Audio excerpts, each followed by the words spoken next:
ጤና ይስጥልኝ የህብረታችን ፕሮግራም ተከታታዮች እንደምን ሰነበታችሁ? በሳምንቱ እነሆ ተገናኝተናል። ዛሬም በጣም ብርቱ ጉዳይ ይዤ መጥቻለሁኝ። ብዙ ውይይት ያስፈልጋል። መንቃት የሚጠይቅ ንቃት ዱብ ዱብ ማለት የሚጠይቅ ርዕስ ነው እና ወጣቱ በተለይ ትኩረት ሰጥቶ እንደሚወያይበት እምነቴ በጣም ጽኑ ነው። እንደምታውቁት በዓለማችን ላይ ጄኔሬሽን ዚ የተባለ እንቅስቃሴ በተወሰኑ ሀገሮች እየተካሄደ ነው ያለው። በዲሞክራሲ ስርዓት ሂደት ውስጥ የዲሞክራሲ ሞገድ የሚባል ክፍፍል አለ እና ብዙ ሀገሮችን በአንድ ጊዜ እየተነሳ ለውጥ በብዙ ሀገሮች ውስጥ የሚመጣበትን ጊዜ እያዩ ሳይንቲስቶች የፖለቲካ ሳይንቲስቶች የዲሞክራሲ ሞገድን ለሶስት ጊዜ ዓለምን መጥቷታል ይላሉ። በዚህ ብዙ ሀገሮች ወደ ዲሞክራሲ ተሻግረዋል ይባላል እና ምናልባት ይሄ የአረብ ስፕሪንግ የሚባለው አራተኛ ሊሆን ይችላል ተብሎ እየተጠበቀ ነው። እስካሁንም እንግዲህ ተስፋ አልተቆረጠም።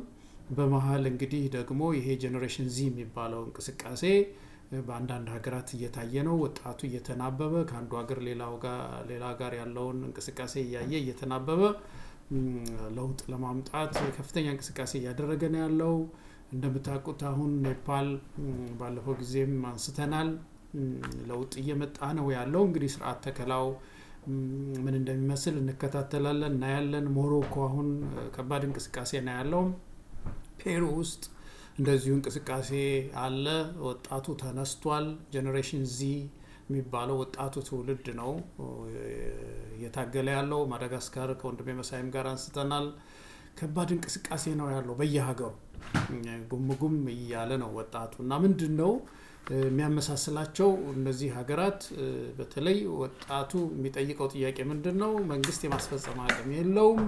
በተለይ ፕሬዚደንቶቻቸው ያሉ ርዕሰ መንግስቶቻቸው ስልጣን መልቀቅ አለባቸው፣ ሪዛይን ማድረግ አለባቸው።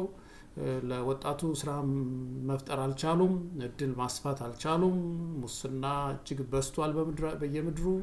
ስለዚህ ለውጥ እንፈልጋለን ብሎ ወጣቱ ጥያቄ እያቀረበ ነው ያለው እና ይሄ የጄኔሬሽን ዚ እንቅስቃሴ ወደ ኢትዮጵያም ጉም እያለ ይመስላል እና በዚህ ሰዓት በተለይ የኢትዮጵያ ጄኔሬሽን ዚ በኢትዮጵያ ውስጥ ህዝባዊ እምቢተኝነት ምን አይነት ዳይናሚክስ አሉት የሚለውን እንድታዩ ነው የዛሬው አጀንዳችን። አሁን ለምሳሌ የኔፓልን፣ የሞሮኮን፣ የፔሩን፣ ማዳጋስካርን እና ሌሎች አሁን ጉም እያሉ ያሉ ሀገሮችንም አጥንቶ ወጣቱ በኢትዮጵያ ሁኔታ ህዝባዊ እምቢተኝነት ሰላማዊ የሆነ ህዝባዊ እምቢተኝነት ምን ይመስላል፣ ምን የተለዩ ዳይናሚክስ አሉት የሚለውን ማጥናት አለበት። ይህንን ያጠና እንደሆነ ውጤታማ የሆነ ነቀላ እና ተከላ ማድረግ ይቻላል። ሁለቱንም የተዋጣለት የማያስፈልጉ መሪዎችን የማስወገድ እንደገና የተሻለ ስርዓትና አመራር የመገንባት ፍሬ ሊያፈራ ይችላል። ስለዚህ ኢትዮጵያ ውስጥ ይሄ ጄኔሬሽን ዚ ምን አይነት ዳይናሚክስ አሉት ህዝባዊ እምቢተኝነትን ለማድረግ የሚለው እንዳልኳችሁ እሱ እንድታጠኑበት እንድታዩት እንድትወያዩበት ነው ያመጣሁት ይህንን የዛሬውን አጀንዳ።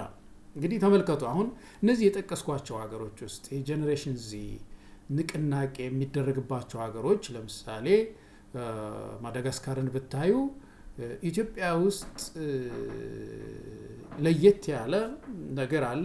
እዛ ማዳጋስካር ውስጥ የሌለ ማለት ነው። ኔፓልም፣ ሞሮኮም፣ ፔሩም አካባቢ የሌለ ኢትዮጵያ ውስጥ ያለ ነገር አለ። አሁን እነዚህ የጠቀስኳቸው አንድ አራት ሀገሮች እንኳን በዚህ ሰዓት አክቲቭ የሆነ ጦርነት አያስተናግዱም። የለም፣ በምድራቸው ውስጥ ጦርነት የለም። ከዚህ የተነሳ ወጣቱ ተነሳ፣ በማህበራዊ ሚዲያ ህዝባዊ እምቢተኝነትን በቀላሉ መቀስቀስ ችሏል ማለት ነው። አሁን አንዱ ዳይናሚክስ አንዱ ተለዋዋጭ ኢትዮጵያ ውስጥ ያለው ለየት ያለ ነገር ህዝባዊ እምቢተኝነትን ይሄ ጄኔሬሽን ዚ የኢትዮጵያው ጄኔሬሽን ዚ ህዝባዊ እምቢተኝነትን ሰላማዊ ህዝባዊ እምቢተኝነትን ሲያቅድ መሬት ላይ የትጥቅ ትግል አለ ኢትዮጵያ ውስጥ። በፋኖ የሚመራ ከፍተኛ ህዝባዊ እምቢተኝነት በትጥቅ የታገዘ ህዝባዊ አመጽ አለ። ኦሮሚያ ክልል ውስጥ ኦላ የሚመራው እንቅስቃሴ አለ። ትግራይ ውስጥ የጦርነት እንቅስቃሴዎች አሉ የታጠቁ ኃይሎች እንዳሉ ይታወቃል ደቡብ ውስጥ አለ ሶማሌ ክልል ውስጥም እንደዚሁ ትጥቅ አለ ስለዚህ የሀገሪቱን ሁለንተና የሚሸፍን ይነስም ይብዛም የትጥቅ ትግሎች የሚካሄዱበት ሀገር ነው ይሄንን ኔፓል ውስጥ አታዩም ሞሮኮ ውስጥ አታዩም ማዳጋስካር ውስጥ አታዩም ፔሩ በጣም አነስተኛ የሆነ የተወሰኑ የታጠቁ ኃይሎች ናቸው ያሉት የፖለቲካ አጀንዳ ኖሯቸው እንደዚህ እንደፋኖ ግዙፍ አይደል ስለዚህ ይሄ ጉዳይ ኢትዮጵያ ላይ አሁን ጄነሬሽን ዚ ለእንቅስቃሴ ሲጀምር ይሄንን ተለዋዋጭ ይሄንን ነባራዊ ሁኔታ ግንዛቤ ማስገባት አለበት ማለት ነው እንግዲህ ህዝባዊ እምቢተኝነት ሰላማዊ ህዝባዊ እምቢተኝነት ይሄ ጄነሬሽን ዚ ኢትዮጵያ ውስጥ ሲጀምር ይህን የታጠቀ ኃይል መሬት ላይ ያለውን የትጥቅ ትግል እንዴት ነው ማየው ብሎ መተንተን ያስፈልገዋል ማለት ነው ትንታኔ ከባድ ትንታኔ ያስፈልጋቸዋል ወጣቶች ለዚህ ነው ተወያዩበት በፍጥነት ምለው በፍጥነት ውስጥ ለውስጥ ወጣቱ መወያየት አለበት እንግዲህ ተመልከቱ በአለም ላይ ትግልን በሚመለከት የነጻነት ትግልን በሚመለከት ሁለት አይነት የትግል አይነቶች አሉ ነው የሚባለው አንደኛው ሰላማዊ ህዝባዊ እምቢተኝነት ነው ሁለተኛው የትጥቅ ትግል ነው እነዚህ ናቸው ያሉት አሁን ምንድነው ይሄ የትጥቅ ትግሉ የመጨረሻ የትግል ጥግ ስለሆነ ህዝባዊ እምቢተኝነትንም ይጠቀመዋል አልፎ አልፎ ለምሳሌ ፋኖን ስታዩ አሁን አንዳንድ ጊዜ መንገድ ዝጉ ይላል ይዘጋል ህዝቡ ህብረተሰቡ ሰምቶ መንገድ ይዘጋል ሱቅ ዝጉ ይላል ይዘጋል ህዝቡ ትራንስፖርት ይቆም ይላል ያቆማል ጎጃም አካባቢ ታይቷል ሻዋ አካባቢ ታይቷል ይሄ በተለያዩ አካባቢዎች ይታያል በኦሮሚያም አካባቢ ይሄ ታይቷል ከዚህ በፊት እንደዚህ አይነት ትዕዛዝ ወጥቶ ህብረተሰቡ የዘጋበትን ጊዜ እናስታውሳለን አሁን ይሄ ሂደት የህዝባዊ ሰላማዊ ህዝባዊ እምቢተኝነት አንድ እንትን ነው ያ ቡድን ወይም ደግሞ የሰላማዊ ህዝባዊ እምቢተኝነትን የሚያታግለው ጄነሬሽን ዚ እንደባለው እሱ ሊያደርገው የሚችለውን የታጠቁ ኃይሎችም ያደርጉታል ማለት ነው ይሄ ዳይናሚክስ አለ ማለት ነው ኢትዮጵያ ውስጥ ይሄ እነሱም የሚያደርጉት ነው ማለት ነው ስለዚህ ሽሚያ እንዳይመጣ ይሄ ጄነሬሽን ዚ ተነስቶ ዛሬ መንገድ ዝጉ ሲል የታጠቁ ኃይሎችም ደግሞ መንገድ ይዝጉ ሚሉ ከሆነ ወይም ደግሞ ሌላ አይነት ትዕዛዝ የሚያወጡ ከሆነ ይሄ ሽሚያ በምድሪቱ ውስጥ ትግሉን የህብረተሰቡን ትግል ወደፊት አያራምደውም እንደውም ግጭት ሊያመጣ ይችላል ስለዚህ ምንድነው ማድረግ ያለብን ይሄ ጄነሬሽን ዚ የታጠቀውን ኃይል መሬት ላይ የታጠቀውን ኃይል እንዴት ነው የሚያየው ማለት ነው ይሄን የትጥቅ ትግል ደም ዋጋ እየከፈለ ያለውን ፋኖን ኦላን በትግራይ አካባቢ ያሉ በሶማሌ ክልል ያሉ እነሱን እንዴት ነው ማያቸው የሚለው ይሄ ዳይናሚክስ ስላለው ነው መጠናት አለበት ብዬ ይሄን አጀንዳ ይዤው የመጣው ስለዚህ ጄነሬሽን ዚ ትልቅ ሌላ ሀገር ያልታየ እነዚህ ሀገሮች ውስጥ ያልታየ መሬት ላይ ሌላ ትግል ስላለ ራሱን ከዚህ ጋር እንዴት ነው የሚያየው የሚለው ነገር መጠናት መቻል አለበት በእኔ እምነት እነዚህ የታጠቁ ኃይሎች ስርዓቱ በሩን የዘጋባቸው ስርዓቱ ያስጨነቃቸው የመጨረሻ ጠመንጃ ያስመረጣቸው ልጆች ናቸው ስለዚህ ከነዚህ ኃይሎች ጋራ በመናበብ መስራት አለበት ብዬ አምናለሁኝ እኔ አለበለዛ ጄነሬሽን ዚ የትም ሊደርስ አይችልም ጄነሬሽን ዚ እንዳልኩት ወይም ደግሞ ግጭት ሊያመጣ ይችላል ስለዚህ መናበብ ያስፈልጋል ዋናው ነገር ምንድነው በድህረ በኋላ ነሰዋለሁ በድህረ ትግሉ ጊዜ አብሮ መስራት ስለሚኖር የታጠቁ ኃይሎችም ሰላማዊ ህዝባዊ እምቢተኝነትን ሲመሩ የነበሩ ሰዎችም በሽግግር ጊዜ በአንድ ላይ ተቀምጠው ሲቪክ ድርጅቶችንም ሰብስበው ምሁራንንም ሰብስበው የሚገነባ የሽግግር ጊዜ መፍጠር ስላለባቸው ከወዲሁ በትግሉም ላይ የትግል ሽሚያ እንዳይኖር ንጥቂያ እንዳይኖር ህብረተሰቡ ግራ እንዳይጋባ እንዳይደናገር እቅድ መፋለስ እንዳይኖር መሬት ላይ ጄነሬሽን ዚ ይሄንን ማገናዘብ መቻል አለበት ቀደም እንዳልኩት ትግል ሁለት አይነት ትግል ነው ያለው ህዝባዊ እምቢተኝነት ሰላማዊ አለ የትጥቅ ትግል አለ ይሄ የትጥቅ ትግል የሚያካሂደው ኃይል ህዝባዊ እምቢተኝነትን አልፎ ይጠቀምበታል በዚህ ጊዜ የመሃል ላይ ግጭት እንዳይፈጠርና ትግሉን ወደ ኋላ እንዳይጎትተው የኢትዮጵያ ጄኔሬሽን ዚ ይሄንን ነገር እንድታጠኑት ነው። አሁን አንዳንድ ልጆች አንዳንድ ወጣቶች ብድግ እያሉ እንደሆነ ስለሚሰማኝ ይሄንን ጉዳይ አጥንተው ነባራዊን ሁኔታ ተንትነው እንዲነሱ ትንታግ የሆኑ ልጆች እንዲነሱ ከማሰብ ነው። በሁለተኛ ደረጃ ሌላው ዳይናሚክስ ምንድነው? በእነዚህ ሀገሮች ውስጥ የሌለ ነው። ኔፓል መንግስት ያላደረገው፣ ሞሮኮ ሲያደርገው ማታዩት፣ ፔሩ ላይ ማታዩት የኢትዮጵያ መንግስት ካውንተር ሰልፍ ያደርጋል። አሁን አንድ ሰልፍ ስትጠሩ ጄኔሬሽን ዚ በኢትዮጵያ ኢኮኖሚ ላይ በተመሰረተ በድህነትን በሚመለከት ህዝቡን ውጣ ተቃውሞን አሰማ ስትሉት በማግስቱ የአብይ አህመድ እንደ ተራ ኮፍያውን የመንግስት ኮፍያውን ሁሉ አርጎ ጥሎ በአበል የተወሰኑ ሰዎችን ሰብስቦ ሰልፉ ደግሞ ውጡ የሚልበት ምድር ነው። ያ ምን ያህል ውጤታማ ነው የሚለው ነገር ሌላ ነገር ሆኖ ግን ይሄ ትራዲሽን አለው። ይሄ ልምድ ያለው መንግስት ነው። ይሄንን ያደርጋል። ብዙ ጊዜ ሰልፍ የሚያስወጣ ደግፉኝ የሚል ነው። ብዙ ሰልፎችን አይተናል እስካሁን ድረስ። ስለዚህ ይሄም አንድ በሌሎቹ በእነዚህ በጄኔሬሽን ዚ እንቅስቃሴ ባለባቸው ሀገሮች የማይታይ ስለሆነ ይህንንም በእቅዶቻቸው ውስጥ የኢትዮጵያ ጄኔሬሽን ዚ አቀናባሪዎች እንዲያጠኑት ይገባል። ይህንን ዳይናሚክ እንዲያጠኑት፣ ይህን ዳይናሚክስ እንዲያጠኑት ይገባል። ኢትዮጵያ ውስጥ እንዴት አድርገን እንቀለብሰዋለን፣ የህዝባዊ እምቢተኝነቱ እንዴት ይህንን ሁሉ ጥሶ ሊወጣ ይችላል የሚለውን በደንብ አብጠርጥሮ ማወቅ ያስፈልጋል። ሌላው ጉዳይ እንግዲህ ከዚሁ ኢትዮጵያ ውስጥ ሁለት የተለያዩ ትግሎች ስለተወለዱ የትጥቅ ትግልና ህዝባዊ እምቢተኝነትም ዱብ እያለ ስለሆነ እነዚህ ትግሎች እርስ በርስ አንተም አትድረስብኝ አንተም አትድረስብኝ ተባብሎ ትግል ሊኖር አይችልም። በአንድ ሀገር ውስጥ በአንድ ምድር ላይ ሁለት ትግሎች ለህብረተሰቡ የተሻለ ስርዓት ለማምጣት ነው የምንታገለው እያሉ ሁለት የተለያዩ ኃይሎች ታግለው ውጤት ሊመጣ አይችልም። እነዚህ ሁለት ኃይሎች የሚናበቡ ከሆነ ነው ለውጥ ሊመጣ የሚችለው ኢትዮጵያ ውስጥ። ምክንያቱም ስርዓቱ በሁለቱም ትግሎች ተጨንቆ ተጠቦ መውጫ ቢያጣና መጨረሻ ላይ ሪዛይን ቢያደርግ ጠቅላይ ሚኒስትሩ ለቅ የላቸዋለሁ ቢል ሌሎች የፈሩ ደግሞ በጣም የህዝቡን እንቅስቃሴ የፈሩ ሰዎች ደግሞ አንድ ነገር እናደርግ ተሰብሰቡ ቢባል በዚህ መካከል እነዚህ ሁለት ያልተነጋገሩ ታጋዮች ሰላማዊ ህዝባዊ እምቢተኝነትን የሚያካሂደው ጄኔሬሽን ዚ እና የታጠቀው ኃይል መጥቶ ስርዓት መገንባት መቻል አለበት። እዛ 4 ኪሎ መጋጨት የለበትም። እኔ አላቅፍህም አንተ ሰላማዊ ታጋይ አይደለህም፣ የለም አንተ ደግሞ ይሄ አይደለህም የሚል ግፊያ ሊኖር አይችልም።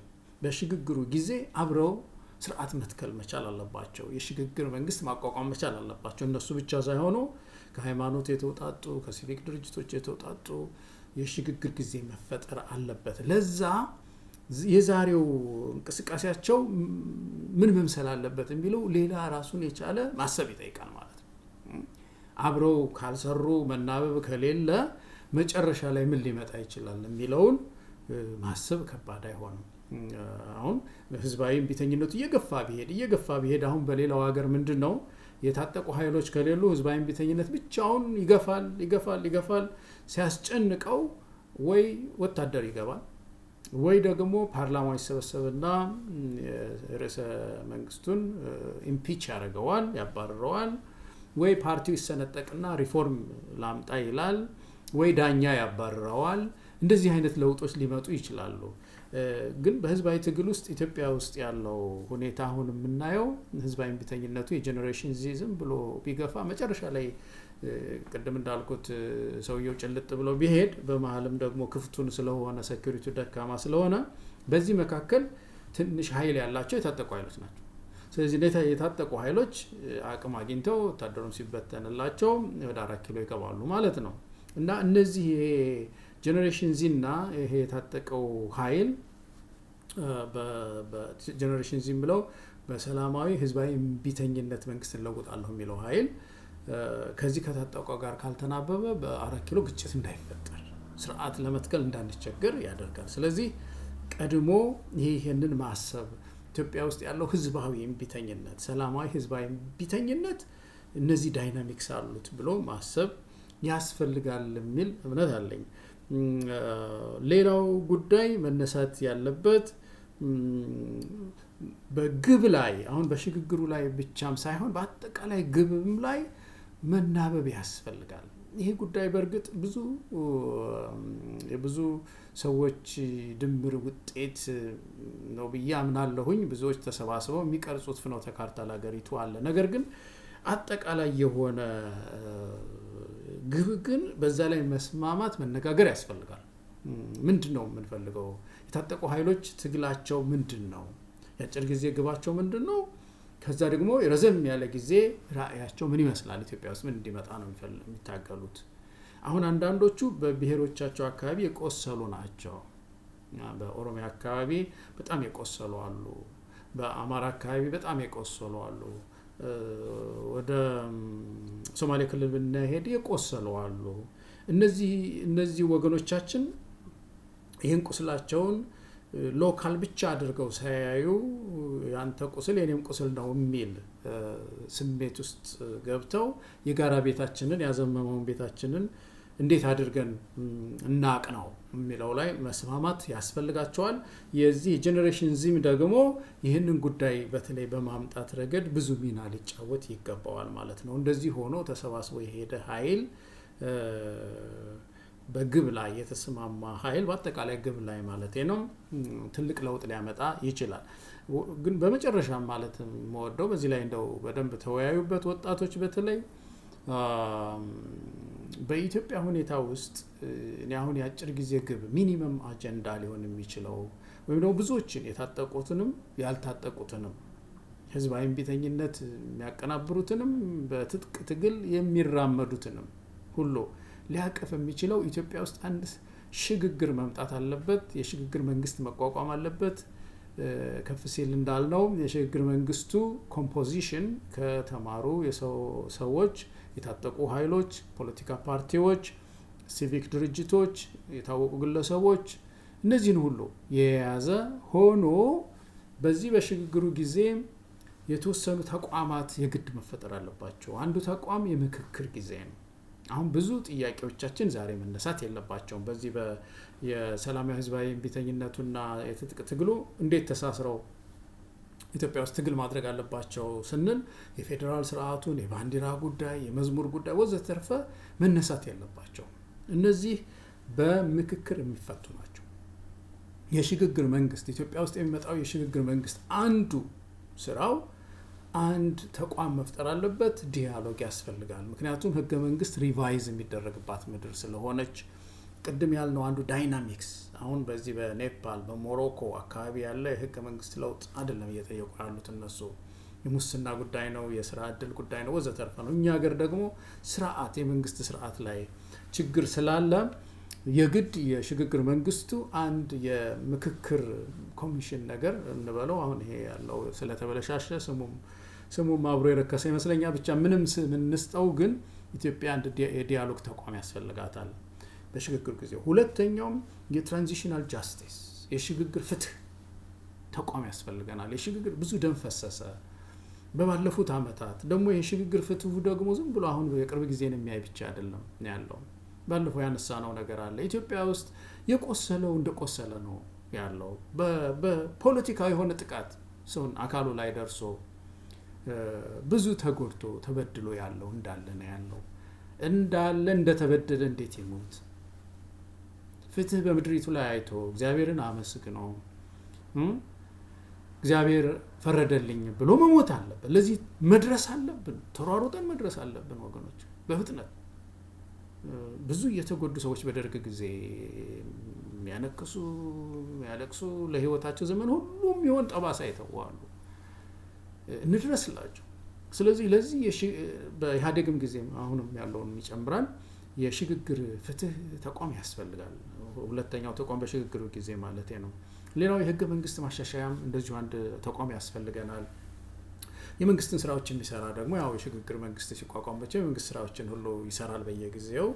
እሱ ጥያቄ ውስጥ የሚገባ አይደለምና እንደነዚህ አይነት በጣም ወሳኝ የሆኑ ተቋማትን ለመፍጠር ያሰበ ትግል ላይ መስማማት የሚኒመም አጀንዳችን ሊሆን ይችላል ለኢትዮጵያውያን ሁሉ ለታጠቀው ላልታጠቀው ሁሉ ብሔሬ ተጠቅቶብኛል ከዚህ የተነሳ ለመከታተል ለመሆን ራሴን አደራጀሁ የሚሉ በየኮርነሩ ያሉ ወገኖች በምክክር በሚያድግ ዴሞክራሲ በሽግግር ፍትህ እና በሐቀኛ ምርጫ ችግሩን እንፈታዋለን የሚል ሚኒመም መግባቢያ ያስፈልጋቸዋል። ስለዚህ አሁን ኢትዮጵያ ውስጥ ያለው ጄኔሬሽን ዚ ብድግ ብሎ ትግል ሲጀምር እነዚህን ሌላው አካባቢ ያልታዩ ዳይናሚክስ ማብሰልሰል አለበት ማለት ነው። መሬት ላይ ያሉ እንግዲህ የገጠሙ ነገሮች ስለሆኑ እነዚህ ጋር እንዴት ነው አብሬ መስራት የሚችለው በእነዚህ ውስጥ እንዴት ነው መዋኘው የሚለውን ነገር ሊያስቡበት ወጣቶቹ ይገባል። በጣም ውጤታማ የሆነ ህዝባዊ እምቢተኝነት ኢትዮጵያ ውስጥ ማድረግ ይቻላል። ግን እንዳልኳችሁ ከነዚህ መሬት ላይ ከሚታገሉ ኃይሎች ጋራ እኔ ሰላማዊ ነኝ ንጹህ ነኝ ቅዱስ ነኝ ጥይት ያልተኩስም ደም አላፈስም ምናምን ብሎ ራስን ግንጥል አድርጎ አውጥቶ ያኛውን የሚነቅፍ ህዝባዊ እምቢተኝነት ኢትዮጵያ ውስጥ ለመነሳት ቢሞክር ኢንቻ አይራመድም። እንዳልኳችሁ ደግሞ ታግሎስ ደግሞ ውጤቱ ምንድነው የሚሆነው ከነዚህ ከታጠቁ ኃይሎች ጋር ኢትዮጵያ ላይ ሽግግር መንግስት ማምጣት ካልቻለ። ስለዚህ የጄኔሬሽን ዚ እንቅስቃሴ በአንድ በኩል የነዚህን ወገኖች ትግል ፍትሃዊነት ግንዛቤ ውስጥ አስገብቶ ነገር ግን በከተሞች አካባቢ በትጥቅ የታገዘ ወሰተርፈ ትግል ሳይኖር ህዝቡ እምቢኝ ብሎ ጨክኖ እነዚህን ወገኖችም ጫካ የሰደድካቸው አንተ ነህ መንግስት ጠመንጃ እንዲያነሱ ያደረካቸው አንተ ነህ መንግስት ብሎ መታገል ያስፈልጋል። ይሄንን እንድታስቡበት ነው። ቀደም ካነሳሁት ጋራ ምናልባት ይሄ ሁለቱ ሳይናበቡ ጄኔሬሽን ዚ ወደ ህዝባዊ እምቢተኝነት የሚገባም ከሆነ የትግል ሽሚያው ትግሉን ወደ ኋላ ከመጎተቱ ባሻገር ከፍተኛ የሆነ ኮንፊውዥን ግራ መጋባት በህብረተሰብ ውስጥ ካመጣ የኢትዮጵያን ትግል ኢንቻ አይራመድም ብዙ አይራመድልንም። ስለዚህ በጣም ጥንቃቄ ያስፈልጋልና እስቲ ጄኔሬሽን ዚ ይሄንን አጥኑና ሌላው አገር ላይ እየተቀጣጠለ ያለውን አብዮት ኢትዮጵያ ውስጥ አቀጣጥሉ። እናንተ ናችሁ የኢትዮጵያ ተስፋዎች። ኢትዮጵያውያን እናቶቻችን አባቶቻችን የማይማሩ ህፃናት ሁሉ የሚጠብቁት እናንተ ነው። ኃይል እናንተ ጋር ነው ያለው። አቅም እናንተ ጋር ነው ያለው። በየሀገሩ መንግስትን ጠምዝዘው አንቀጥቅጠው መስመር የሚያስይዙት ወጣቶች ናቸው። ኢትዮጵያም ውስጥ እናንተ እድሜያችሁ በዚህ አጋጣሚ በዚህ በጄኔሬሽን ዚ ውስጥ ያላችሁ ወጣቶች ይህ ኃላፊነት በእናንተ ጫንቃ ላይ ነው ያለው በእናንተ ትከሻ ላይ ነው ያለው። ስለዚህ መሬት ላይ ያለው ኢትዮጵያ ውስጥ ያለውን መሬት ላይ ያለውን ተለዋዋጭ በደንብ ካልኩሌት አድርጋችሁ ጥሩ እቅዶችን አውጥታችሁ ግጭት ውስጥ ያልገባ ሽሚያ ውስጥ ያልገባ ፉክቻ ውስጥ ያልገባ ትግል አድርጋችሁ በመተባበር የሥርዓት ለውጥ ኢትዮጵያ ውስጥ እንድታመጡ እንዳንድ ኢትዮጵያዊ ለመማጸን ነው ይሄን ፕሮግራም በህብረታችን ስም ያዘጋጀሁት። እኔም ደግሞ አቅሜ የፈቀደውን እንዳንድ ዜጋ ማደርገውን ሁሉ አደርጋለሁኝ። ሁላችንም እንደ ዜጋ ማድረግ የሚገባንን ሁሉ ካደረግን ኢትዮጵያ ውስጥ ለውጥ ሊመጣ ይችላል። አሁን ዛሬ በጣም የአማራ ክልልና የትምህርት ጉዳይ ሳይ በጣም የሚያስለቅሳችሁ በጣም ኢትዮጵያ ትበለጽጋለች ይችላል ሰው አማራ አይበለጽግም ማለት ተመልከቱ። ምንድነው እዚህ ላይ ይዤዋለሁኝ ስታቲስቲክሱን ወደ 2445 ትምህርት ቤቶች ትምህርት አይሰጥባቸውም አማራ ክልል ውስጥ 3.96 ሚሊዮን ተማሪ አልተመዘገበም። 28% ብቻ ነው ሃይ ስኩል ሁለተኛ ደረጃ ትምህርት ቤት ተማሪዎች ተመዝግበው ትምህርት የሚከታተሉት። 72% የሚሆነው የአማራ ወጣት ሁለተኛ ደረጃ ትምህርት ቤት የለም። በሀገሪቱ ውስጥ በአጠቃላይ 12ኛ ክፍል እየጨረሰ የሚሄደው እየቀነሰ ነው የመጣው። 74% የሚሆን ብቻ ነው አሁን ምዝገባ አድርገናል በሀገር ደረጃ የሚሉት። ሌላ 24% በጣም ብዙ እኮ ነው የለም። ትምህርት እየጨመረ መሄድ ሲገባው በዚህ ደረጃ ተማሪዎች ከትምህርት እየራቁ ነው ያሉትና ይሄ ጉዳይ የዛሬ ጉዳይ አይደለም ወገኖቼ። ሀገራችን ኢትዮጵያ ድሃው ገበሬ በሽታውን የምንዋጋለት የተማርን እንደሆነ ነው። የተማሩ ልጆች ካፈራን ጤንነቱን እንጠብቃለን። ነገር ኢኮኖሚያችን የሚያድገው የተማሩ ልጆችን ያፈራን እንደሆነ ነው። ኢትዮጵያ በተለይ በዚህ በኤአይ ዘመን አርቲፊሻል ኢንተለጀንስ ዘመን ነገሮች ሁሉ በተቀየሩበት ዘመን የኢትዮጵያ ልጆች አሮጌውን ትምህርት እንኳን እንዳይማሩ እየተደረጉ ነው ያሉት። እንዲህ በሚሆንበት ሰዓት አብይ አህመድ ወደ ብልጽግና እየሄድን ነው እያለ ነው ያለው። ምድሪቱ ወደ ብልጽግና እየሄደች ነው ያለችው። አማሮች ወደ ብልጽግና እየሄዱ አይደለም። ይሄን ስታቲስቲክስ ስናይ ብልጽግናን እኮ የሚያመጣው የተማረ ኃይል እኮ ነው። የኢኮኖሚ እድገት የሚያመጣው የተማረ ወጣት የተማረ ሰው ስናፈር አይደለም እንዴ? ብልጽግና ዝም ብሎ ይመጣል እንዴ? በትምህርት ኃይል እኮ ነው የሚመጣው። ዋናው መሳሪያው እኮ ትምህርት ነው። እንዳይማሩ አድርጎ አንድ ጄነሬሽን አሁን ይሄ ጄነሬሽን አንድ ጄነሬሽን ኢትዮጵያ ውስጥ እየገደለ ነው አብይ አህመድ ያለው። ይሄ ከመጣ ጀምሮ የትምህርት ወደ ትምህርት ቤት የሚሄዱ ልጆች እየቀነሰ ነው የመጣው እና ይሄ ጉዳይ ብቻውን መሬት አንቀጥቅጥ ሰልፍ ያስወጣል። እናንተ ወጣቶች እናንተን ነው እየገደለ ያለውና እባካችሁ ኢትዮጵያ ውስጥ ካለው አንፃር የዚህ ጄነሬሽን ዚ ንቅናቄ ኢትዮጵያ ውስጥ ያሉትን መሬት ላይ ያሉትን የትግል አይነቶች ደምራችሁ ቀንሳችሁ አባስታችሁ አካፍላችሁ በደንብ ተንትናችሁ ቅድም ያልኳችሁን ዳይናሚክስ በሙሉ አውጥታችሁ አወርዳችሁ ታላላቅ ህዝባዊ እምቢተኝነቶችን መቀስቀስ ለውጥ ኢትዮጵያ ውስጥ ማምጣት ይጠበቅባችኋል ለማለት ነው ይሄንን ፕሮግራም ያዘጋጀሁት። ተወያዩበት። አመሰግናለሁ ስላዳመጣችሁኝ። መልካም ጊዜ